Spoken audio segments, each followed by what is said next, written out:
Lesson 80 is on permutations and combinations. Make sure you've looked at the rules and definitions before you start this lesson, and especially focus on the formula for permutations and the formula for combinations.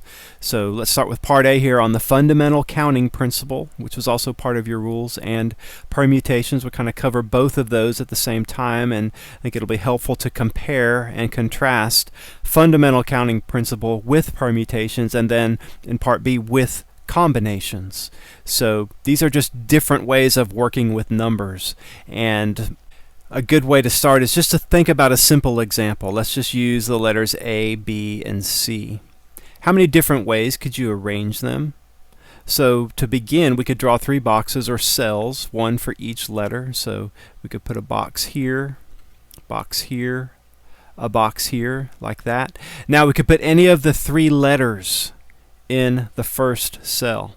So there's three possible choices for that, and we use one of those choices. So for the second cell, we'd only have two choices left, so we'd pick one of those and put it in, and then for the last cell we'd only have one choice remaining. So in terms of choices, our three cells would look like this. So A, B, or C, any of those three could go in the first box. We used one of them, so let's say we used A. That means we have B or C for the second box. That's two choices.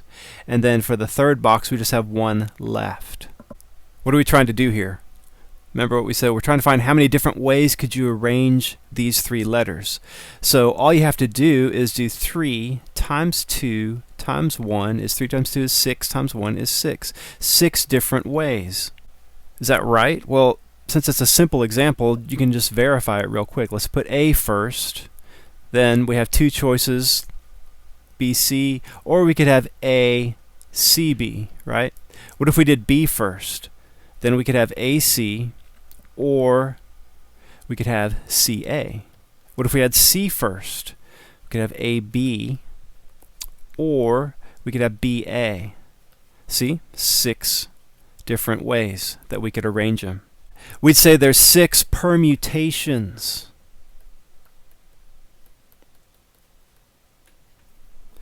Permutation is one word. Ways that we can arrange them is 6 words. Permutation is kind of a big, weird-looking word, but it replaces ways that we can arrange them. Now, we could have used our permutation formula to solve this as well. So that permutation formula is 3 things. We have 3 letters taken 3 at a time is the way that we would say that. So we'd have 3 P3. That's the notation that we'd use there. So substituting into the permutation formula, we'd have 3 factorial over 3 minus 3 factorial. And then we'd have 3 times 2 times 1. That's how factorial works, right? Back from lesson 2. Then we have 0 factorial on the bottom, but one of our rules is that the factorial of 0 equals 1. So that actually equals 1. The factorial of 0 equals 1. So we get 6 again. So look, we did this problem 2 different ways. We used the cell method, we're calling that now, and that's kind of like the fundamental counting principle. And A ways of making one choice, B ways of making another choice. Total number of choices is A times B, and of course that can go on. It can be A times B times C times D times E, however many you need, but just the simple way to define that is just to use 2 choices. That pattern works out in a permutation as n factorial over n minus r factorial.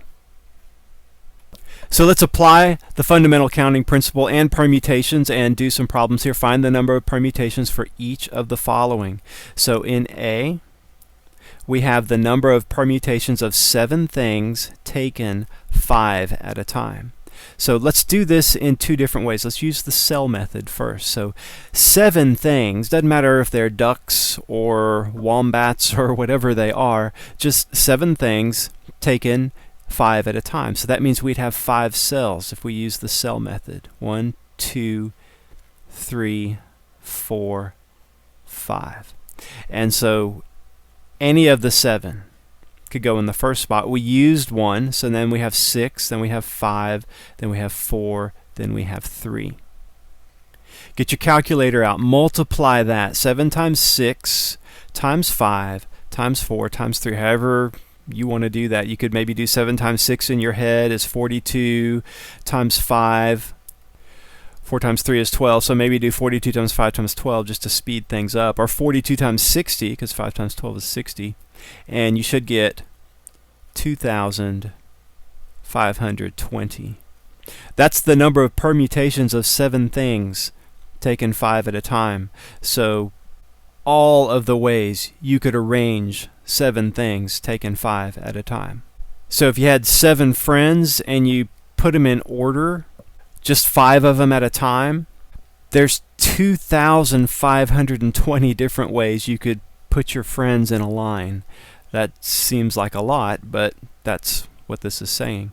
So the other way we can do this is with the permutation formula. And so we'd say 7p5, because 7 things taken 5 at a time. That's equal to 7 factorial over 7 minus 5 factorial. So that equals 7 times 6 times 5 times 4 times 3 times 2 factorial. Let's stop there because 7 minus 5 factorial is 2 factorial. And those would cancel, right? And so we'd get that same number of factors again. We'd get that 7 times 6 times 5 times 4 times 3. That equals 2,520. So let's erase this because we are out of room. And let's go to B. The number of permutations of the letters in the word wombat, taken 4 at a time. Taken 4 at a time using the cell method. We'll try that first. Now, when you do your practice sets, pick one, cell method or the permutation formula. You don't have to do it 2 different ways. I'm just doing that here now to get you familiar with how you can use the cell method for the fundamental counting principle, because there's going to be times when you can't use the permutation formula. Those are coming up in another example. 4 cells. How many letters are in the word wombat? Well, just count them. 1, 2, 3, 4, 5, 6. So 6 could go here, then 5, then 4, then 3. So we're looking at 6 times 5 is 30, times 4 times 3 is 12. 30 times 12 is 360. You should get the same result using the permutation formula here. So we'd say 6 things taken 4 at a time is 6 factorial over 6 minus 4 factorial. And so that's going to be 6 times 5 times 4 times 3 times 2 factorial. Why did I stop there? Because 6 minus 4 is 2 factorial. And those are going to cancel. And so again, we are left with 6 times 5 times 4 times 3, 360. Either way works. Pick one of those on these permutation type problems. Last, we're going to do C. The number of ways the numbers 8, 9, 11, and 13 can be arranged. Well, how many numbers do you have? 4. How many ways could you arrange them? Well, any of the 4 could go in the first spot. Then you have 3 left. Then you have 2 left. Then you just have 1 left. And so that's 4 times 3 is 12, times 2 is 24, times 1 is just 24. It would be 24. So don't get confused on a problem like this. You're not doing 8 times 9 times 11 times 13. You just have 4 numbers, just like if they were 4 names or 4 things. But it's 4 things taken 4 at a time. So the permutation is 4p4. And yes, it's possible to have it like that. So we'd say 4 factorial over 4 minus 4 factorial, which is going to be 0 factorial. So there's where you want to remember your rule. 0 factorial equals 1. We're not saying 4 times 3 times 2 times 1 over 0. No, it's 0 factorial. 0 factorial equals 1. We're not going to get into the why of that right now, but that's the rule. It equals 1. And so that's going to be the same thing, 24. Look at example 80.2. Some more permutations, but some of them with a little bit different twist than what we just did in 80.1. A, the number of permutations of 7 things taken 5 at a time if repetition is permitted. So what does that mean? Well, using our cell method for A, taken 5 at a time, we know we're going to need 5 cells. 1, 2, 3, 4, 5. Now repetition is permitted. So 7, we know we'll start with 7 because there's 7 things. Normally what we do is we say, well, there's 6 left. But if you can repeat them and use them again, in other words, there's still 7. There's still 7, there's still 7, there's still 7. So a key phrase to watch out for is repetition is permitted. When you see that, you're just using the same amount of things over and over and over again. And so you could do that on your calculator. The easiest way to do this is not to keep hitting 7 times 7 times 7 times 7, but there's 5 7s, so do 7 to the 5th on your calculator, and that equals 16,807. Now, you can't use the permutation formula for these. That's why you need to use the cell method and know about it and know how to use it, because if repetition is permitted, that doesn't work for the permutation formula. I mean, just go back and look at the previous examples. You can see that pattern, that factorial pattern of 5 times 4 times 3 times 2. It's a decreasing pattern. You're using one up as you go. It's implied in the permutation formula that those are specified for when repetition is not permitted. So do you notice how 80.2a is the same problem as 80.1a? It's just this time repetition is permitted. So same with b. b is the same as 80.1a, but this time repetition is permitted. So you can just keep using the same letters over and over again. So 6 letters taken 4 at a time, so that means in the first spot you have 6 choices, in the second spot you have 6, third, 6, fourth, 6th. That equals 6 to the 4th power. Get your calculator out, and 6 to the 4th power is equal to 1,296. So that's quite a bit more than in 80.1b, where there was only 360 permutations. Here, when repetition is permitted, we get 1,296. And then C, the number of options at a fast food restaurant if you want 1 burger, 1 size of fries, and 1 size of cola. So we're finding the number of permutations, which we're just calling options here. And the restaurant has 7 types of burgers, 3 sizes of fries, and 3 sizes of drinks. So all you have to do here is think about the fundamental counting principle. If you're getting 1 burger, 1 size of fries, 1 size of cola, then you have 7 choices for burgers, 3 choices for sizes of fries, 3 choices for sizes of drinks. 7 times 3 is 21 times 3 is 63 total permutations there, 63 options. So that's a lot of different things to think about if you go to a fast food restaurant with 7 types of burgers, 3 sizes of fries, and 3 sizes of drinks. And we didn't even talk about the different types of drinks that there might be as well. If there were 6 types of drinks, like iced tea and lemon lime soda, Coca-Cola, whatever, you're going to add another factor of 6 onto that. So no wonder some people take a really long time to order their food, because there's a lot of different options, a lot of different permutations. So that problem C, that was really probably the most like the fundamental counting principle that we've done. You go to the grocery store to purchase 1 variety of apples and 1 variety of tomatoes. They have 9 varieties of apples and 4 varieties of tomatoes. Then you're going to have 9 times 4 is 36 possible choices of apples and tomatoes. But that's the essence of that fundamental counting principle. Well, let's move on to part B in combinations. And in our example that we did in part A of the 3 letters A, B, and C, we had a total of 6 permutations, but we're talking about combinations now. If you look back at that example, you'll see that we just used the same 3 letters in different arrangements or orders, right? So ignoring the order, though, we would say that there's only one combination, because that's the purpose of a combination, combining those numbers together. There's just one.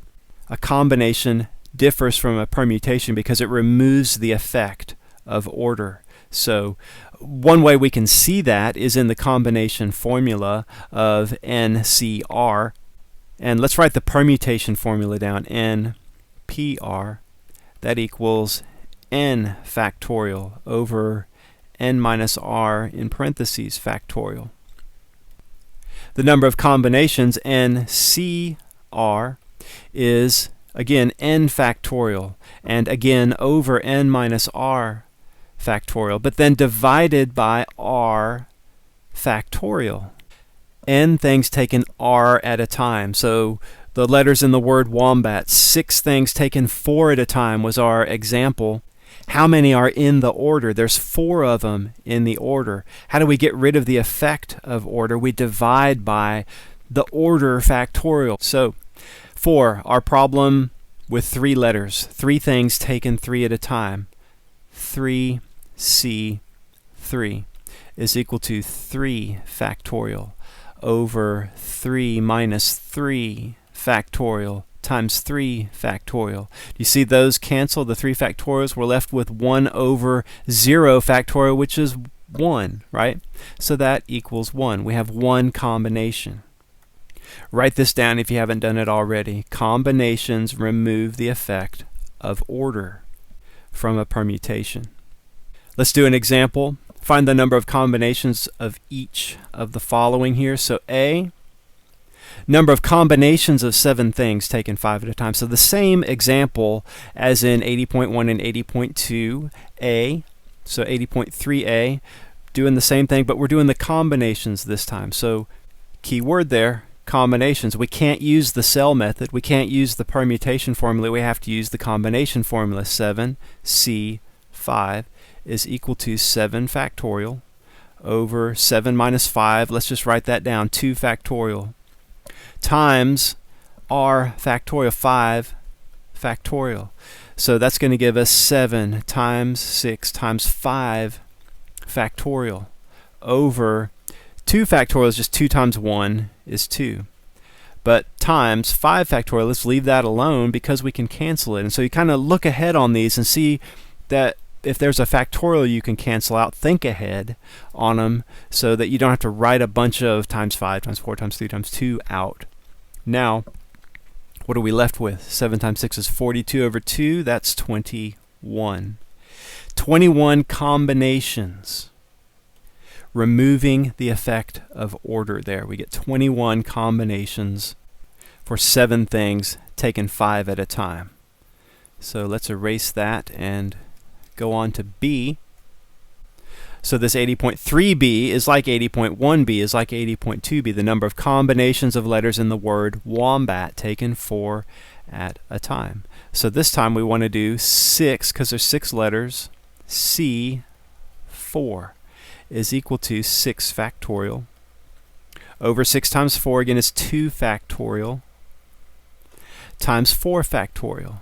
So just thinking ahead here, we just do 6 times 5 times 4 factorial, so those 4 factorials cancel. 2 times 1 is just 2 times 4 factorial. Those cancel. We're left with 6 times 5 is 30 over 2 is 15. That's the number of combinations. And then last we have a little more visual example here. We have this circle. It says there's 7 points on the circle. How many different chords can be drawn using those endpoints? Well, you might look at that and go, well, I can do that, and, well, I've got that leftover one, so I guess 3? Well, no, there's a lot more than 3. I mean, you could go from there to there, you could go from there to there, you could go from there to there, and, I mean, you could do a bunch of them. So probably just drawing out line segments isn't the fastest way to solve this problem. Think about combinations instead. And so we have 7 points taken how many at a time? 2 at a time, right? So, and just think about that segment there. It's GD. that's the same line segment if we said DG. So we have to remove that effect of order. GD and DG are the same line segment. So a combination would remove the effect of order. So we don't want to do a permutation of 7 things taken 2 at a time. We want to do a combination of 7 things taken 2 at a time so that we get how many different chords, not ones that are overlapping in the same. So 7C2 is equal to 7 factorial over 7 minus 2 is 5 factorial times 2 factorial. So we see that 5 factorial in there. We're going to say 7 times 6 times 5 factorial over 5 factorial times 2 factorial is just 2. Those 5 factorials cancel. It's kind of like A. 7 times 6 over 2. We get the same number. I mean, they're different problems, but just happen to have the same result. 21. There's 21 different chords. Different chords. There's 42 permutations in that, right? Because if we added in the effective order, we'd be doing permutations. We'd be getting rid of that. And so we wouldn't be dividing by 2, so double 21. There's 42 permutations, 21 combinations in that problem. But the combinations is what we want to do to remove the effect of order and just talk about different segments. Okay, well that's all for lesson 80.